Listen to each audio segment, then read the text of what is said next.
Halo historian. Assalamualaikum warahmatullahi wabarakatuh. Yuk belajar sejarah.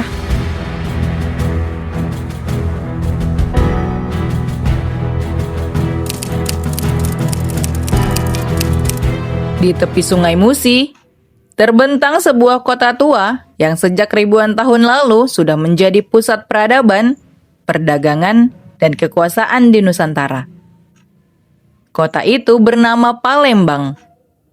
Hari ini, Palembang dikenal sebagai kota pempek dan jembatan Ampera.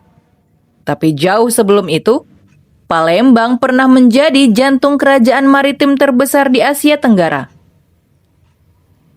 Pada video kali ini, saya akan mengajak historian menyusuri asal-usul nama Palembang, kejayaan kerajaan maritim terbesar di Asia Tenggara, masuknya Islam, masa kolonial, hingga peran Palembang setelah Indonesia merdeka. Bagaimana sejarahnya? Yuk tonton videonya sampai selesai. Palembang, sebuah wilayah yang berada di bagian timur Pulau Sumatera. Tempat lahirnya kerajaan besar yang kemudian menjadi cikal bakal julukan negara maritim Indonesia. Ada beberapa versi asal mula nama Palembang. Salah satu versi sejarah menyebut bahwa nama Palembang berasal dari kata lembang atau lembeng, yang dalam bahasa Melayu berarti dataran rendah atau genangan air. Penamaan ini sangat berkaitan dengan kondisi geografis Palembang yang sejak dulu berada di wilayah rendah dan dikelilingi sungai, rawa, serta daerah yang mudah tergenang air.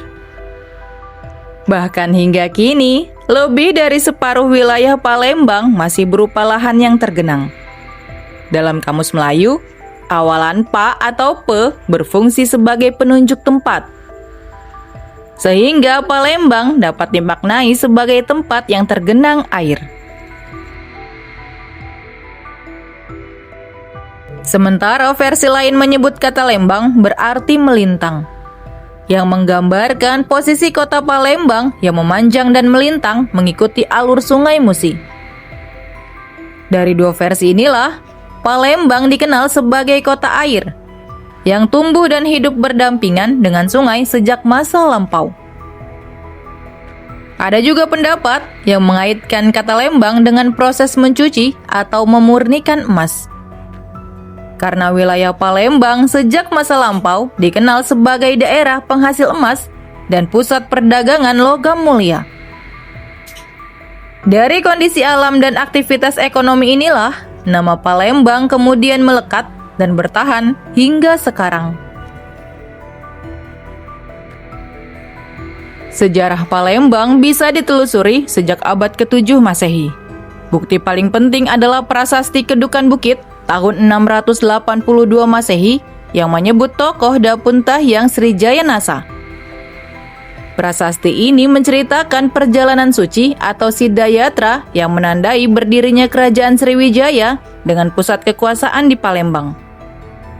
Pada masa ini, Palembang berkembang menjadi kerajaan maritim besar yang menguasai jalur perdagangan Selat Malaka dan menjadi pusat penyebaran agama Buddha. Catatan pendeta Tiongkok I Ching pada tahun 671 Masehi menyebut Palembang sebagai pusat pendidikan Buddha yang ramai didatangi pelajar. Memasuki abad ke-11, kerajaan Sriwijaya mulai runtuh. Salah satu penyebab utamanya adalah serangan kerajaan Chola dari India Selatan pada tahun 1025 Masehi, yang menghancurkan pusat-pusat kekuatan Sriwijaya. Setelah itu, pengaruh Sriwijaya perlahan melemah, dan Palembang mengalami masa peralihan kekuasaan.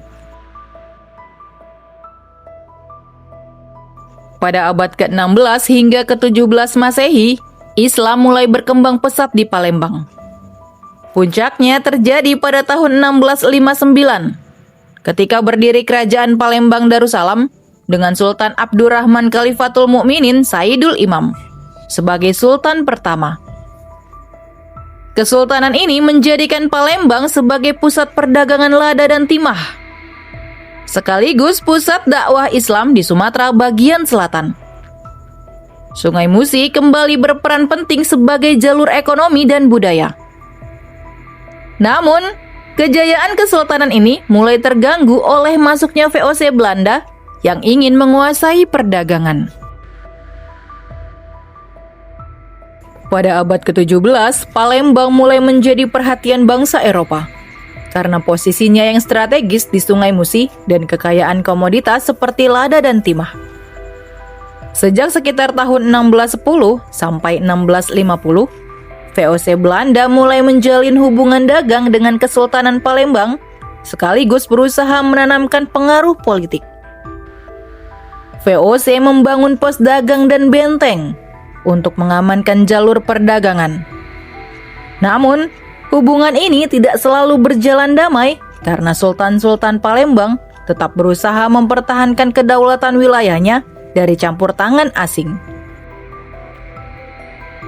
Memasuki awal abad ke-19, konflik antara Palembang dan kekuatan kolonial semakin memanas, terutama pada masa Sultan Mahmud Badarudin II yang memerintah sejak tahun 1804. Pada tahun 1811 sampai 1812, Palembang menjadi medan pertempuran besar ketika Inggris dan Belanda bergantian menyerang pusat kesultanan. Sultan Mahmud Badarudin II dikenal sebagai tokoh perlawanan yang gigih.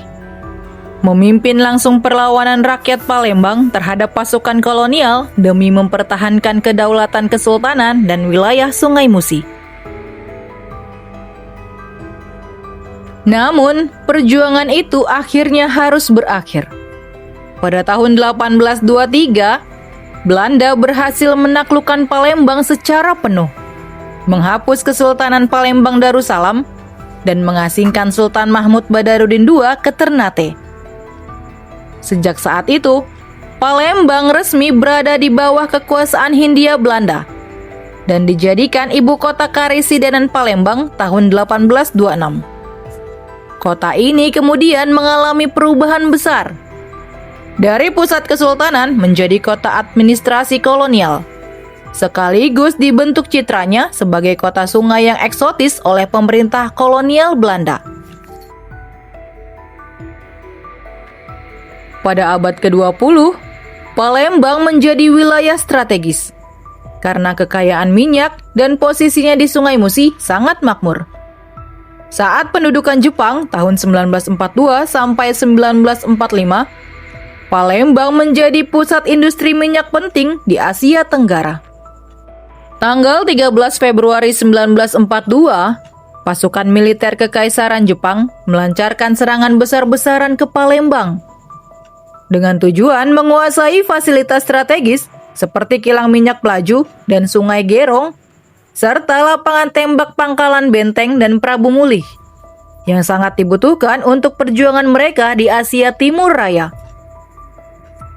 Jepang memulai serangan dari laut dan udara, termasuk menurunkan pasukan terjun payung di sekitar kota untuk merebut kendali secara cepat dari tangan pasukan Belanda dan sekutu yang mencoba mempertahankan wilayah ini.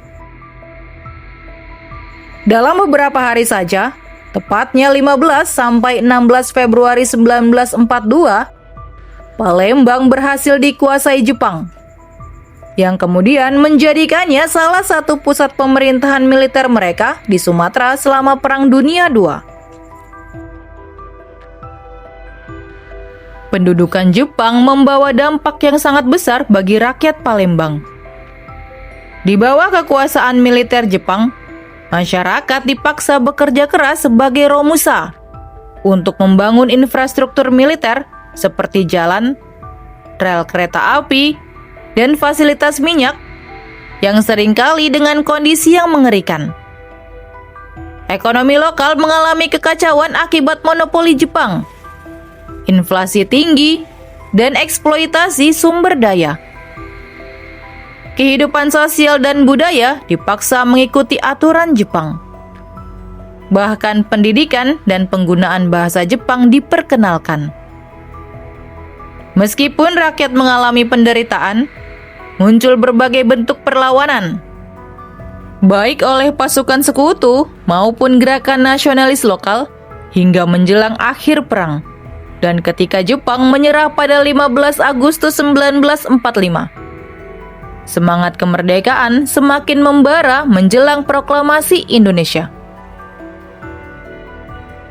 Setelah proklamasi kemerdekaan Indonesia, 8 Oktober 1945 menjadi momen penting bagi Palembang. Ketika Residen Sumatera Selatan, Adnan Kapaugani bersama para perwira Gun Seibu mengibarkan merah putih, menegaskan Palembang berada di bawah Republik Indonesia. Namun perjuangan belum usai. Karena pada 1 sampai 5 Januari 1947 terjadi pertempuran 5 hari 5 malam di 3 front.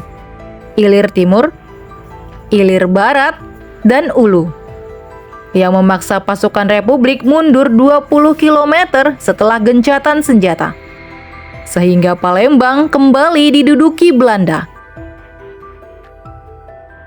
Pada September 1948, Belanda membentuk negara Sumatera Selatan dengan sistem federal.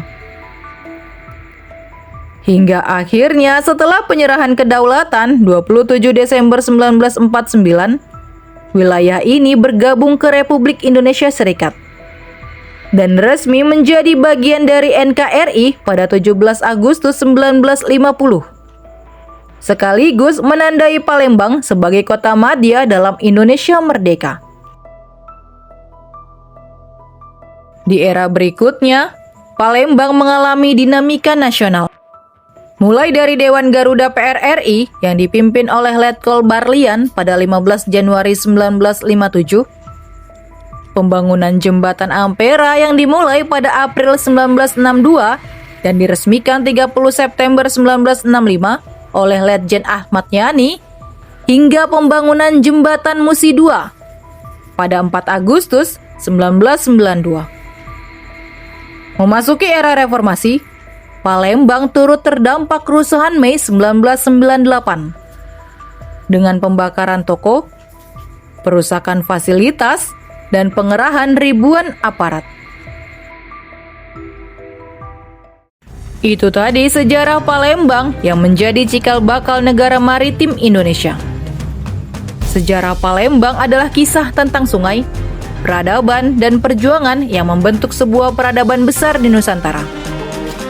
Dari tanah rawa di tepi Musi, Palembang tumbuh menjadi pusat kekuasaan Sriwijaya, bertransformasi melalui Islam dan kolonialisme, hingga berdiri sebagai bagian penting dari Indonesia modern. Semoga kisah ini membuat kita semakin mengenal dan menghargai Palembang.